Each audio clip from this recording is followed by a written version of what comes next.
Good morning. My name is Jeff Rezebeck. I'm Director of the Montgomery County Board of Elections, and this is Russ Joseph, the Deputy Director. Morning. We are here to discuss with everybody some of the changes in our polling locations.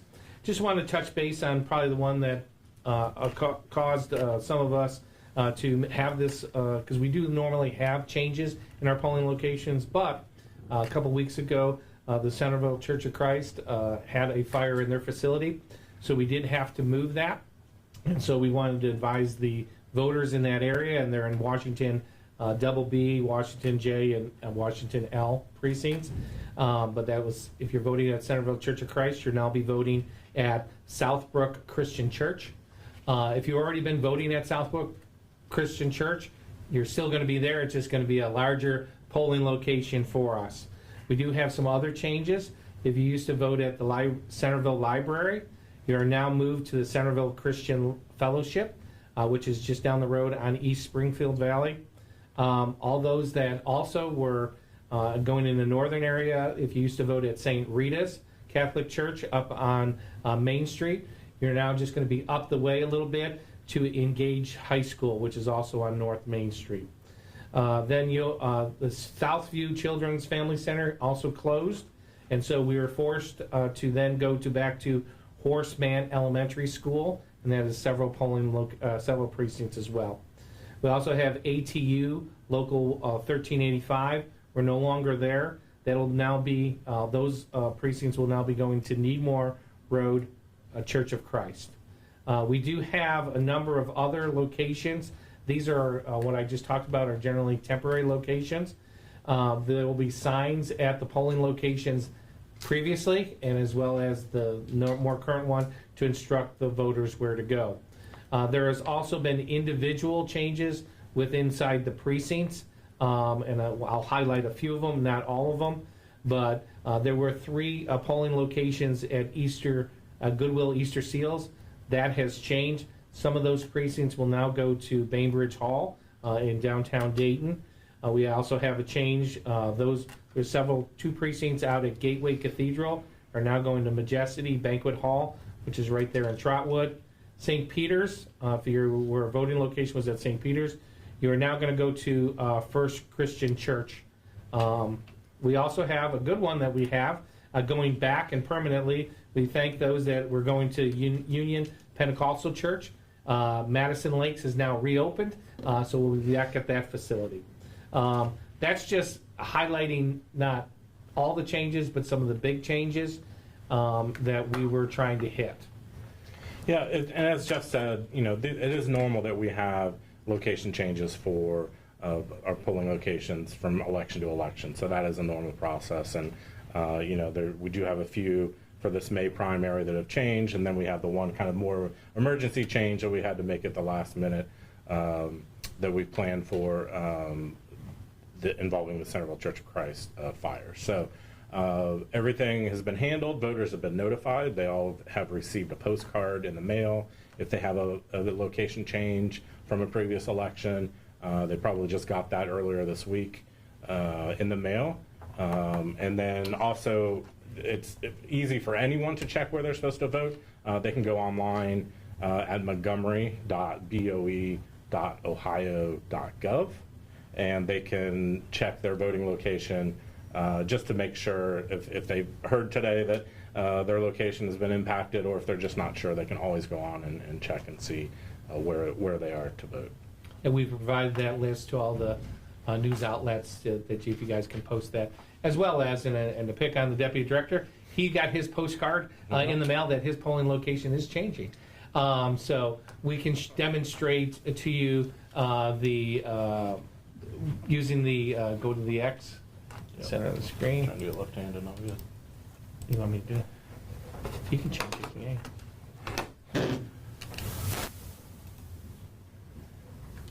And so this is on our website, as Russ indicated. He's going to put my name in there, and you're going to see that you just put the name in, and you hit submit.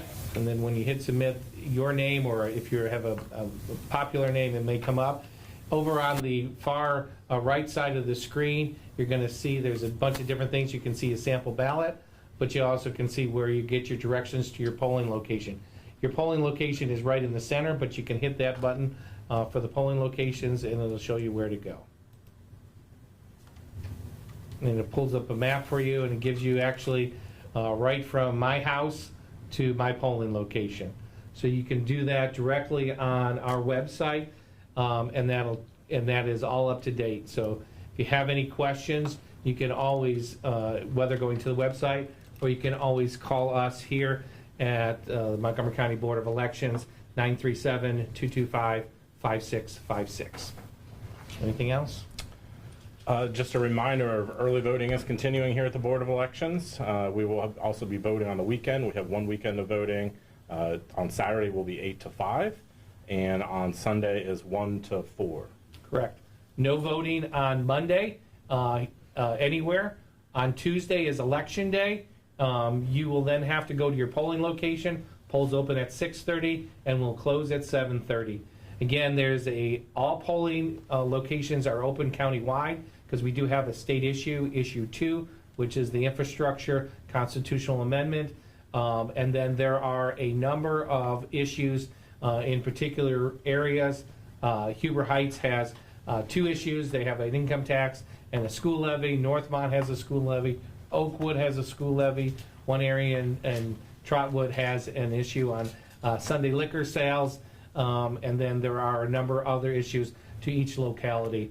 So you'll have 1, 2, or 3 issues on the ballot. The city of Dayton does have their city commission race. They have currently 5 candidates, and 4 will be moving on to, after the May election, the high 4 will be moving on to the November election itself. Other than that, we'll open it up to any questions you all may have. How are you guys doing on poll workers? On poll workers, we have done wonderful in this particular election because we're looking at a lower turnout. We didn't go to the full max, so we are currently sitting at over 100% coverage right now here in Montgomery County. I do know in some of the surrounding counties, so if you're viewing this, check out their websites, but some of the surrounding counties may need some little additional assistance because many of us were not expecting to be fully open in this May election. So when that went on the ballot, we had to all open.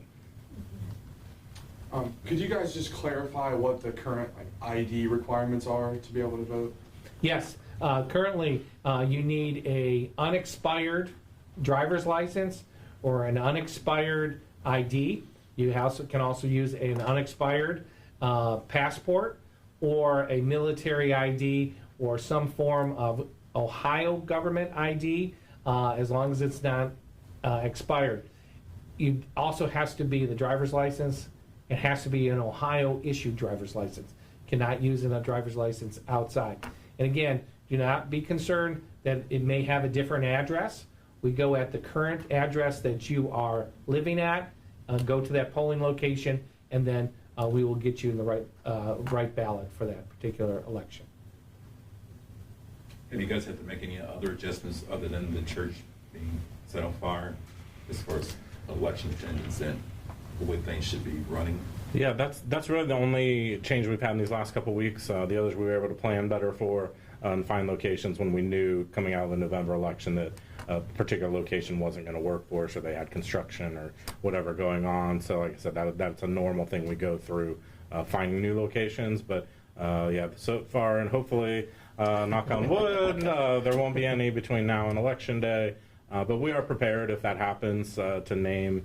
We have kind of backup locations ready to go if needed for any of our polling locations, and then we'll do our best to get the word out to everyone that those locations have changed. So we are prepared for that, but hopeful that we're in a good place right now. And what time do you guys expect the results to come in, or to be final? So the polls are up until 7:30. So our folks will start shutting down the polling locations. After that point, they start coming down here. You know, it could be anywhere from 7:30 to 8. We start getting the first absentee ballots are always the first ones that we're able to run. And you know, we never know for sure. We're expecting probably a lighter turnout than a lot of other elections, so it may be a little quicker, but you just never know until that evening. How it's going. Finally, is there any issues that you've come across as far as the machines go? Are there enough available? No, we've had a great setup and process to make sure all our equipment is running. We do public tests, which you all can view. Although no one showed up for those public tests this go around, but we always invite the public, and everything is running as expected. Additionally, to note, we are running a new set of poll books, a new company that we're working with. We can't be more pleased to use that, and so we are excited because we are our full go on our poll books here in Montgomery County. So we ask this question every single election. I know it's your favorite question, guys. I'm sure it is. I'm sure it is. Election day, what is our expectation for voter turnout? Do we have any predictions? we always try and go through that. Our goal is, if we can get the voters out, that's what we want to have happen. That's how people decide things. If you have a less than 10% turnout, I encourage the public to look at that and say, you're allowing less than 10% of the people to decide your taxes, your people representing you in your local government. I would encourage you all to get out and vote, but we do believe it'll be a low turnout. We are hoping to get in the double digits.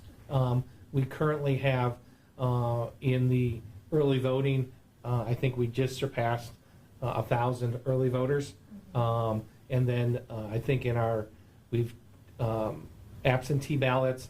I don't remember the number. 2,800 or something have been sent out, but not many have been returned. So we're hoping those voters that did request an absentee ballot, make sure you return that in. Some deadlines for that. A couple things on your return of your absentee. If you've asked for that, you have to get that ballot postmarked if you're mailing it. Postmarked by next Monday, the day before the election, and then it has to arrive here within 4 days after the election by next Saturday, or the following Saturday after the election. And so we just encourage you to get that in. You can also put it in the drop box, or you can actually deliver it here to the Board of Elections. You cannot, and I'll stress that one more time, you cannot take their absentee ballot to your polling location and drop it off. They will not accept it. You have to bring it down here. And it does have to be turned in, if you're doing it that way, to us by 7:30 on election night. Anybody else have anything? Joe, you're off the hook. All right. All right, thank you guys so much. Appreciate you guys being here.